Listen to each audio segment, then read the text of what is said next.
Hi again, folks. In this video, the legend of Taro Tsujimoto coming up. Okay, I'm going to give the shout out on this one to Sticks and Cricks. Both of him and I the same day. I did some other video and he said you should do a video on Taro Tsujimoto sometime. And you know what? It's one of those things that I've been meaning to do, but I ran into a really good clip. I found it again. I was trying to find it on my previously viewed. So I'm going to show you guys a clip. You can take a look at this. This kind of explains it better than I could, that's for sure. So I want you to check this, guys. You tell me what you think. Have a little fun with it. I grew up in a small suburb of Buffalo called Elma, New York.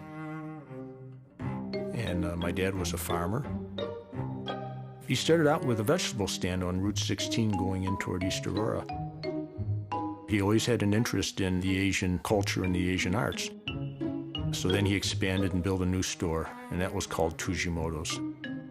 I was toward the end of my college career, and I was upstairs studying. My dad sat at the bottom of the stairs and called me for dinner, and he said, "Hey, I got a call from the Sabres." And I go, "Really?" I said, "What did they want?"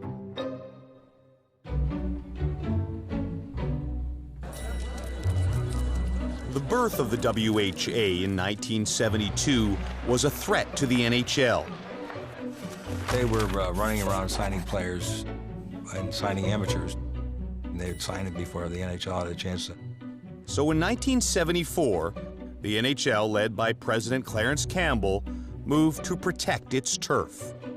The general manager decided to have a secret draft. Instead of meeting in Montreal and sitting around tables, there would be phone calls to each team's hockey department.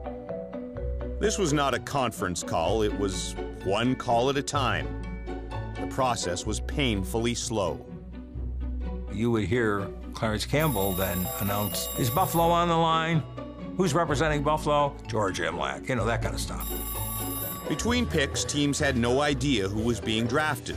So every time Campbell made a call, he read and reread each selection, player by player. He would give you all the names and announce them in this dry, you know, lawyer tone. So it got deathly boring.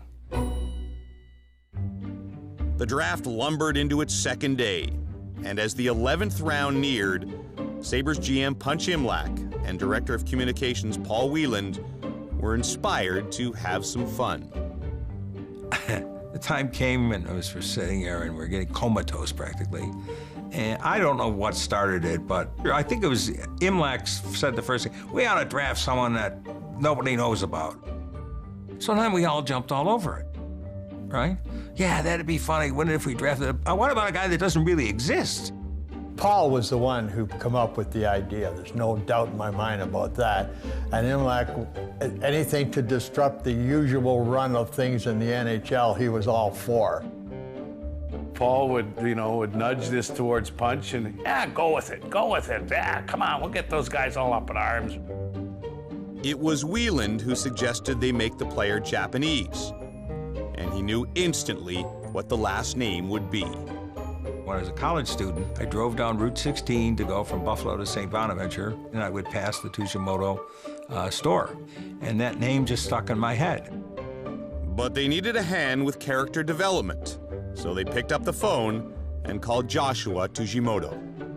He said, yeah, they wanted to know what a Japanese boy's name was. So he said, Taro was a real popular boy's name.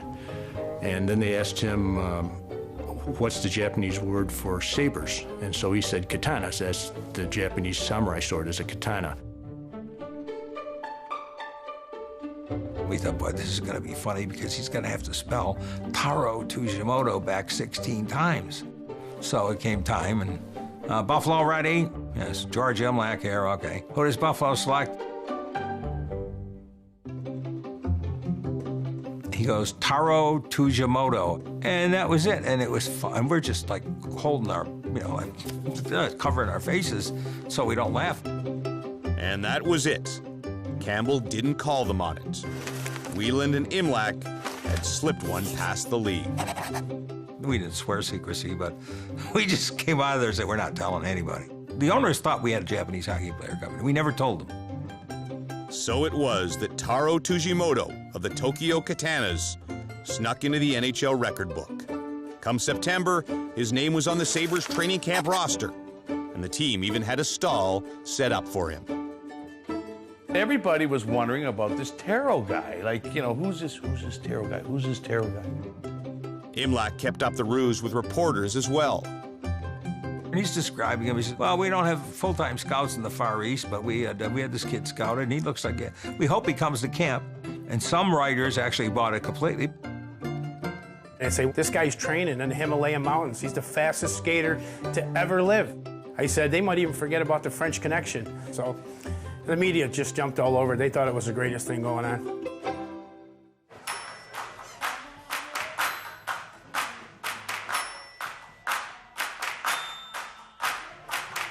Taro never did arrive at training camp in 1974, but 40 years later, his legend lives on.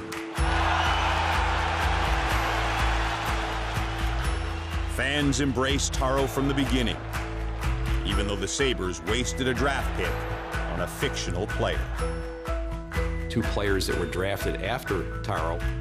Dave Lumley won 2 cups in Edmonton. Stefan Pearson won 4 cups with the Islanders. So, I mean, you think the Sabres could have had 2 really good hockey players.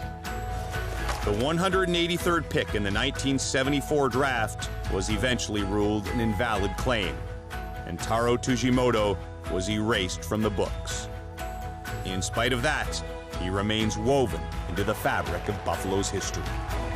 This is all part of it. It's chicken wings and beef on wick and Taro Tsujimoto, and that's all part of the Buffalo, mystique. It's kind of stupid when you think of how it started, but it's kind of fun that people have an anchors thing that goes way back into the 70s that they can smile about and that they feel an association with a player that didn't even exist.